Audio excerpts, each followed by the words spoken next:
It's hot, isn't it? Well, at the moment it's hot here. And Mandy thinks I'm absolutely bonkers in. What about you? Do you do this? I drink. Shameless plug for Talk Crunch community, of course. Links below if you're not already a member. Do you drink tea and coffee in hot weather? I do. I'll have to admit, sometimes it does make me hotter. This is quality caravan vlogging.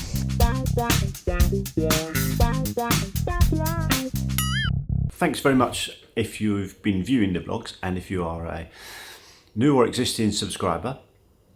The last 3 vlogs have had more than my average amount of views, which is great, so thank you very much. Of course, that's not all good news. When you get more views, you do get the trolls come out of the woodwork. Now, these aren't regular viewers, although some of them are regularish commenters. But I'll just cover a few of the comments I've been getting. I do this in fun, really, and I won't name and shames. I'll block out their names and stuff. It's just the level of, you might be interested, the kind of level of comments you get when you do vlogs that are a bit more successful than your normal vlogs. You get people that don't normally watch your vlogs watching them, so they know nothing about your backstory. They know nothing about the kind of how the channel works and sort of the way I treat the channel. So they go barreling in both barrels. So let's have a look at a few of them. Glasses on, yay. So I've got a random comment from a video that I did probably a year or maybe a year and a half ago on electric meters on site, maybe even 2 years ago. Anyway, so I did a vlog on electric metering on sites and how much it costs and stuff. And somebody's commented, if you use, you pay, very simple, put a jumper on. I mean, what is the point of commenting like that? I never understand why people, anyway.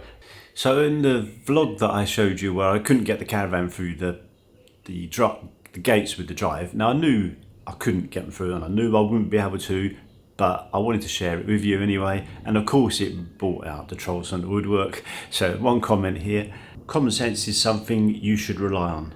I would advise a smaller caravan. There is absolutely no requirement for such a silly, over-the-top, articulated, lorry-sized caravan. Thank you for your input, sir. So another comment on where I couldn't get through the gates. You've made a rod for yourself. The gates are totally wrong. Straight in the line is the way you should have done it. Drive in, unhitch, turn the caravan round on the mover, simples. Yeah, obviously, but the way the land is positioned, and also to do something like that would have meant me taking out more mud than, I mean, that was our initial plan, right? So I took all the mud out. I had these 4 piles of mud. If you don't know, the best way to get rid of them really is to get a grabber. So, you know, a lorry with a 2 big, like the old machines you play to try and win the toys, you know. It's like one of those. So I ordered one, and these are around the 400 quid mark, so they're not cheap. So I ordered one to take the mud away. He turned up, he goes, I ain't going to be able to get all that mud in this lorry. I said, oh, right. He said, so that's another 400 quid. I thought, because you're going to have to come back. Anyway, cut a long story short, I scaled back the plans of the drive, so that's why it's reasonably narrow. It's like a caravan and camping club pitch, really. You can't fit an awning. Sorry. So another one on not being able to get the caravan through the gates. Remove the section of the fence and move the gates. Really simple. Yeah, it's really simple, but we just concreted in 9-foot fence posts. It's not simple at all. Another one on the same vlog. Was it Confucius or Churchill or maybe even Alan Sugar that said something about piss poor planning and performance ? Thank you. And last one on that same vlog where I couldn't get the caravan through the drive, through the gates. No offence. Love it when comments. No offence, but you made a complete arse of the fence and gate. Thank you. Thank you for your support. Anyway, that's that bit. See, they're the level of, you know, I mean, I think other channels maybe get it a lot worse than I do. So in the last vlog, I did report that we had a problem with the Mercedes suspension. Now again, I had some particularly unhelpful comments on that as well. You should never get air suspension. Don't get a Mercedes. Get a Toyota. I did it on my drive. It cost me £80 and 35 minutes work to replace. It goes on and on. I won't share them all with you, but if you really want to look at the comments, go ahead. But so we did get it done. Now I didn't get it done at a Mercedes dealer. I got a garage about an hour from me. It came to pick it up. He used to work for Mercedes, this guy, so he knows what he's doing. He had it for the day and brought it back, and all fixed. And it's perfect. It really goes up and down really quickly now. And I think myself that the ride is greatly improved. Even better, better than it was before. It's basically a brand new rear suspension, right? So at the time, we did think that that's it. We cancel France. We were thinking about going to France in September or October. Cancel France. When the dust settled on that, and we paid the bill, and the reason we got it done quite quickly is that we obviously used the car for towing. So I didn't want to risk. It's funny because almost 2 days after we agreed to get the car fixed with this garage, there was a Facebook post on another Facebook group saying that a guy had a GLE and his suspension had collapsed at the back, and did anyone know a good mechanic in France? It's exactly what we didn't want to happen. So preventative maintenance, get it sorted out, don't mess about with it, get it done, and then you're not going to break down.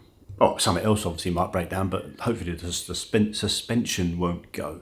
I think we had one of the suspension airbags that was leaking, and it was causing the compressor to overwork because it couldn't keep it full.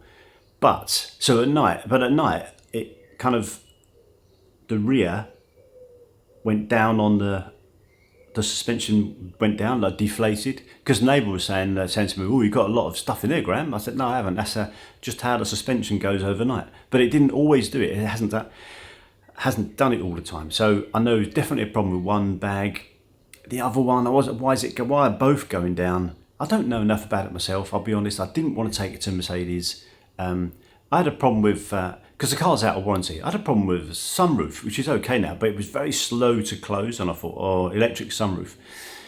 So when I rung Mercedes up, I thought, when it goes in for service, went in for service, can you look at the sunroof as well? Yeah, we can, but it will be a £200 diagnostic fee, and then whatever on top of that. So I thought, you know what, I'm not getting down that, because it's not in warranty. If it's in warranty, they'll just looked at it. So that's all the car woes out of the way. Car seems to be fine, touch wood.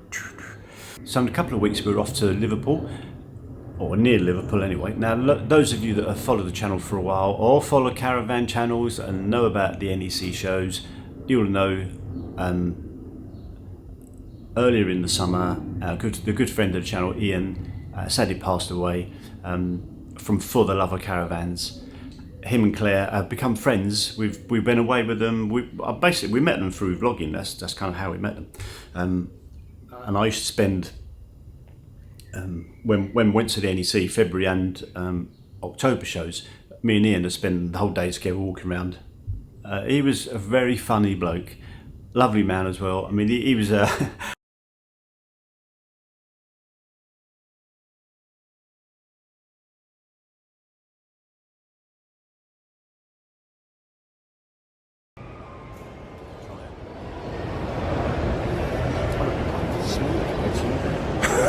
Do you want me to slouch like that? Is that better? 4 foot longer. Yeah, that's better. So here we are at the Caravan Camping and Motorhome Show 2020 in Manchester, and I've been joined by Graham, the caravan vlogger. Link in the description. So what's your standout feature from this year? Standout feature? Well, do you know what I haven't? I haven't put my microphone in. Oh. Just test this mic. Test. 1, 2, 3. Do you like that? Like that. Right. Say something. Hello. How are you? I'm very well, thank you. I'll answer my own questions. Still haven't got an answer. Where's the camera anyway? Right. Is it camping? Caravan? Yeah. No. Caravan Camping and Motorhome Show. Where's the camera? Look. Right there. Okay. Look how sweaty I'm getting. Oh. Right, here we are at the Caravan Camping and Motorhome Show 2020. I've got to look at the sign to get it in the right order. and I'm joined from Graham from the Caravan Vlogger, link in the description. So Graham, what's been your standout thing at the show this year? Can I just say firstly, I'm not actually that short. Ian's about 7 foot tall. Is that better? That's better. Look, she's got a box. Favourite? Yeah, but my favourite part of the show was the question. Is that? but it's been really busy today. It wasn't as busy yesterday though, was it? No, it wasn't. It was busy right from the start. In fact, you were saying that you'd had trouble getting in. It's kind of a mind of its own, this gimbal at the moment. Do you know what? This is going to make quality vlogging, this, isn't it? It's all about the content. There you go. We're back.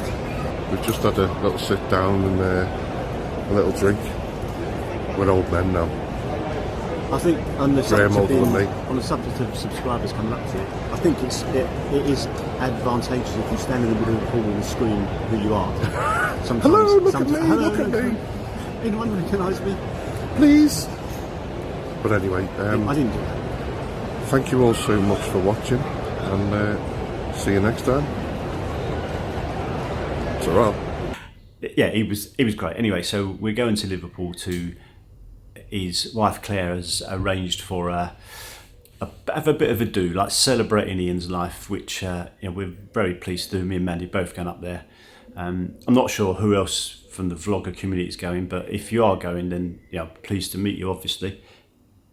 So that's another reason why we wanted the car to be perfect. We didn't want to have problems going up to Liverpool or coming back, obviously. So get it fixed. And we're really looking forward to time up there. Other than that, holiday-wise, we've not booked any. I think we're going to Norfolk maybe in September time, and we are, as I said earlier, thinking about going to France in September. It could be on the card, so stay tuned and subscribe if you don't already.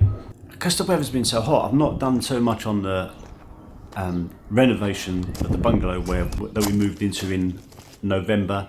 Long-term viewers will have been following our escapades involving 9 months in the caravan last year. I spent a bit of time in the shed here, my cabin.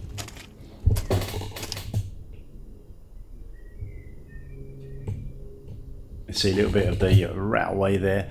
If you're into model railways or interested in that sort of thing, then I've got another channel which I'm trying to get more content. It's Shed Junction is called. There will be a link in the description below to that channel if you fancy following that. And that's pretty much all I've got. I am absolutely boiling. This vlog is not sponsored by Adidas. Thanks for watching. If you don't subscribe already, please do. See you in the next one. This is quality caravan vlogging.